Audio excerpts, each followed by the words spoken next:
Afinal de contas, a água transformada em vinho, João 2, 3 e 9, ali era um vinho com teor alcoólico ou simplesmente mero suco de uva? Bom, indo direto ao ponto, sendo sucinto, já afirmo, irmãos, que biblicamente, exegeticamente e textualmente, não dá para negar que, sem dúvida alguma, esse vinho de João 2, 3, 9 e assim sucessivamente, sem dúvida alguma, era um vinho com um teor alcoólico e não apenas mero suco de uva. E como que eu sei disso? Porque, por exemplo, em João 2, 3, tanto João 2, 3 e 9, versículo 9 de João 2, lá a palavra vinho no grego é oinós.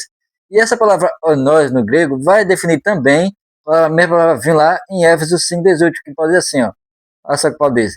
Não vos embriagueis com vinho, é Paulo falando lá em Éfesos 5, 18, em que há contenda de solução, outra tradução. Ou seja, qual o vinho que embriaga?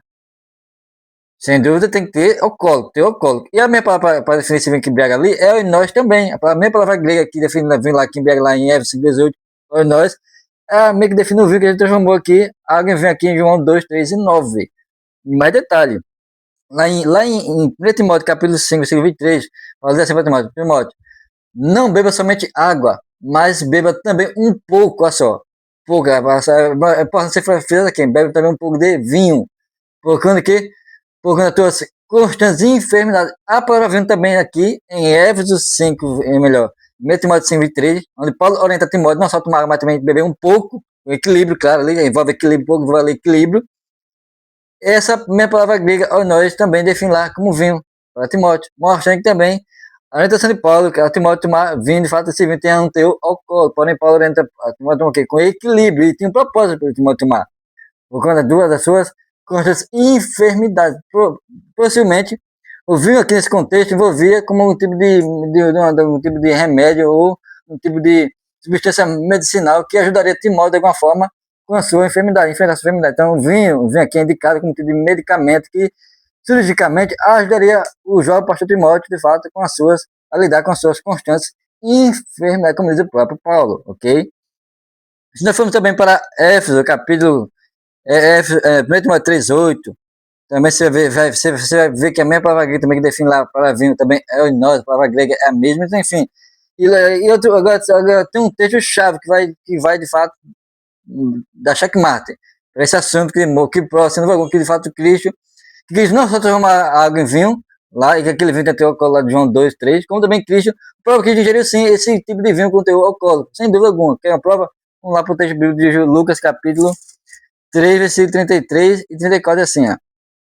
Porque, olha só que aqui é Jesus fala assim, ó. Porque veio João Batista que não comia e nem bebia vinho. A sua palavra vinho aqui, ok? Nem bebia vinho, ok? E dizeis, quem dizeis? Dizeis que fariseus, os, os, os, os incrédulos da sua época, dizeis, tem demônio.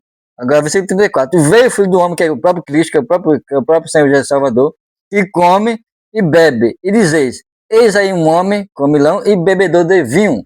Para bebedor de vinho envolve esse vinho aqui, para bebedor aqui envolve um tipo de vinho, de fato, também no grego, com teor alcoólico. Então, o próprio Cristo testifica que ele mesmo bebia assim vinho. Porém, o que nós não podemos afirmar de forma alguma é que Cristo se embriagou. Até porque, biblicamente, meu querido, a proibição para ingerimento de bebidas alcoólicas envolve sempre a embriaguez. A embriaguez na Bíblia sempre foi pecado desde o princípio, até porque Noé foi o homem que tomou vinho de forma exagerada e se embriagou e o levou ao pecado, a ficar nu na sua terra. Então, sendo alguma, a proibição da ingestão de bebida com teor alcoólico, principalmente ao vinho, sempre está ligado à embriaguez. A embriaguez na Bíblia sempre foi pecado, ok? E sendo alguma, Cristo nunca pecou, mesmo que ingerisse algum tipo de bebida com teor alcoólico, até porque tem vários textos demonstrando que fala que ele nunca pecou, enfim. E, novamente, o pecado envolve o quê? A embriaguez, e não a ingestão de algum teor de vinho, por exemplo, do vinho com equilíbrio, ok? E outro ponto. Por que nós não podemos, por exemplo, pegar o vinho, já que na Bíblia, já que João 2, 3, irmãos, como você está dizendo, João 2, 3, 9, é vinho e fala com o alcoólico, quer dizer então que nós podemos, por exemplo, como cristãos, tomar um copo de vinho sem ingerir bebida alcoólica, sem nenhum problema? Calma, também não é assim, ok? Também não é assim. Por que nós não podemos usar o meu contexto bíblico para dizer que nós podemos sair ingerindo bebida alcoólica como da forma que nós queremos? Primeiro porque, meu querido, o contexto histórico, cultural da Bíblia é muito longe do nosso. No contexto cultural bíblico, dos judeus, por exemplo, o vinho fazia parte da sua cultura. Eles tomavam vinho como nós hoje tomamos café na nossa mesa. Fazia parte da cultura deles. E o vinho era símbolo de alegria. Era símbolo de alegria, ok? Então, nós não podemos, por exemplo, pegar um contexto desse, que tem completamente diferente, cultura completamente diferente da nossa, e aplicar no nosso. Até porque, que, infelizmente, o vinho da atualidade, o vinho alcoólico, a bebida alcoólica, infelizmente, fizeram desse um tipo de baderna. Infelizmente, hoje o vinho é visto como um símbolo negativo. Infelizmente, onde tem vinho, naturalmente, infelizmente, na maioria das pessoas, envolve bagunça, envolve brigas, envolve discussões, envolve fim de casamento, envolve morte, enfim, envolve todo tipo de malefício. Infelizmente, por esse ponto, nós não podemos de forma alguma pegar um contexto cultural muito distante do nosso e aplicar para nós, como se nós pudéssemos de forma liberal fazer isso. Sem higiene bebida alcoólica, nós de fato não podemos aqui. Porém, também, nós não podemos proibir, não temos essa autoridade biblicamente falando, não temos essa autoridade biblicamente para proibir ninguém de ter liberdade de ingerir, por exemplo, certa quantidade de forma que ela não se embriague. Okay? Nós não temos autoridade bíblica para proibir ninguém também de que ingira. Porém, para aqueles que já saíram do vício da bebida, que era preso no álcool, que eram viciados, que infelizmente eram alcoólatras, é recomendado que, sendo essa pessoa, fique distante do vinho. Evite qualquer tipo de gestão de qualquer bebida, de qualquer tipo de teor alcoólico. Não, não use pegar nesse um copo de vinho, de qualquer bebida com teor alcoólico, porque se você antes era um escravo disso, isso vai te afetar e negativamente, igualmente, pode levar a que então é recomendado que não. E para terminar aqui sobre essa questão, meu querido, visto que de fato realmente era bíblico, ok? Realmente é bíblico que era vinho era com teor alcoólico. Segundo ponto, chega um ponto, esquecer aqui, ó. Lembrando que em João 2, ok? Que nós abordamos o texto principal, fala do casamento, ok? E o casamento, não, cultura judaica, dura cerca de uma semana, 7 dias ininterruptos de festa.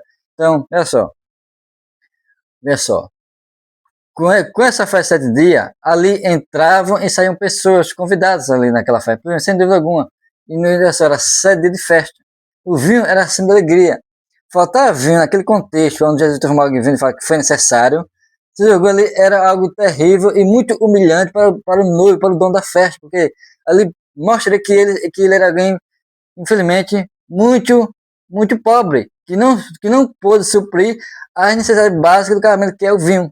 Porque o vinho, né, como normalmente fazia, era muito importante naquela cultura, naquele tempo, naquele contexto, o vinho era fundamental. E faltar vinho ali era um desastre, uma vergonha terrível para a família do noivo que executou, preparou toda aquela festa. Então, de fato, Cristo foi um milagre de acordo com a necessidade do ambiente e do contexto, que realmente era a necessidade, pois caso contrário, aquela família seria realmente vista como uma pessoa extremamente pobre e que, sem dúvida alguma, aquilo daria muito o que falar ali para frente. Então, Cristo, por aquele milagre, para a super necessidade, mostrando que, de fato, o vinho ali era, de fato, uma necessidade. E, biblicamente falando, textualmente e exegeticamente, não dá para nós negarmos que esse vinho, sem dúvida alguma, era conteúdo alcoólico, ok? Porém, novamente, nós temos essa liberdade de conhecimento, temos que ter cuidado com como fazer com ele.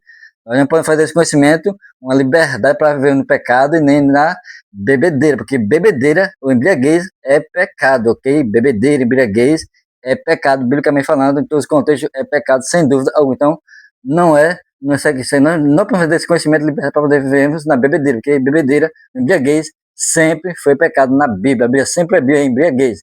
Tanto é que Éfeso 5,18 é uma proibição. Não vos embriagueis com vinho, em que há contenda ou dissolução, mas enchei-vos do Espírito Santo. A recomendação é não encher de vinho, mas encher da presença do Espírito Santo. Então, que nós focamos nessa segunda recomendação de Paulo. Não embriagar com vinho, e nem de fato se dá ao vinho, mas encher-nos do Espírito Santo. E último, para terminar, é um texto que Paulo fala em Romanos. Deixa eu achar aqui rapidamente. Acho que é Romanos 14, 21. Vou ler aqui para gente concluir. Eu tenho que ler o texto para concluir. Pode ir assim, ó. Romanos 14, 21 para a gente terminar. Diz assim o apóstolo Paulo. Olha, texto Romanos 14, 21. Diz assim, ó. Bom é não comer carne, nem beber vinho, nem fazer outra coisa em que teu irmão tropece, ou se escandalize, ou se enfraqueça.